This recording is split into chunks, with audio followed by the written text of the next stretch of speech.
台湾话艺术水阁好，国情解说两句，我含你做参考。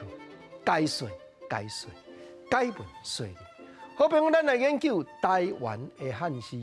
清朝时代派来台湾巡视，清廷命官乾隆君继位的时阵，担任巡台御史的张维，捌看到中秋时台湾民间的风俗，写一首七言绝句，或者中秋诗句。头一句讲：碧天云静水烟灭，点土无声一径飞。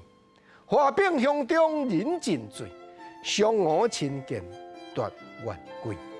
张维来台湾巡视的时阵，发觉讲有真侪读册人真干巧。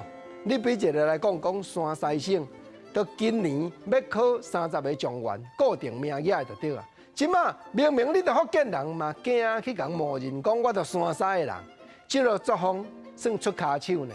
张维伊甲查解清理错，所以造成讲读册人唔敢加写。啊，这首中秋的诗，原来甲读册人有牵连，咱一句一句来甲读。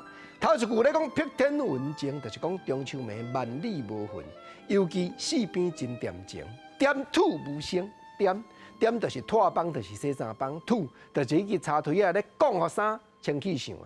吼，中秋暝都无人咧洗衫，无怪点土无声，看出去溪水，敢若小可有一个蒙雾安尼轻轻啊伫咧飞，清明如镜。啊，毋过原来有人咧嘻嘻哈哈呢。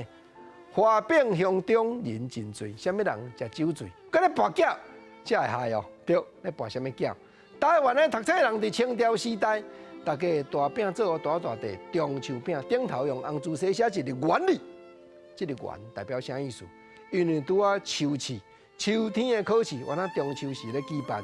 讲哦，啥物人啊摕到即个饼，摕到即个有写元的饼，考试原来当夺元。得到第一名就对啊！啊，要安怎输赢？煞毋知6、7、8斗啊，6到4点的。国情啊，你咧教人跋筊，毋是4点吼，就是拄啊好4点拢红的。安尼有得跋饼，只有国情所在，即马剩金门，啊，佫有即个咧。当时清朝是四界拢看到讲读册人伫咧6、7、8斗啊，讲来，我读完即个饼我的，所以人张维的诗句收煞，原来真浪漫。伊就用7字来表明讲。天顶的嫦娥，我那看到讲，倒一个文人，倒一个读册人，6到4点夺元归，迄个饼欢喜摕去食。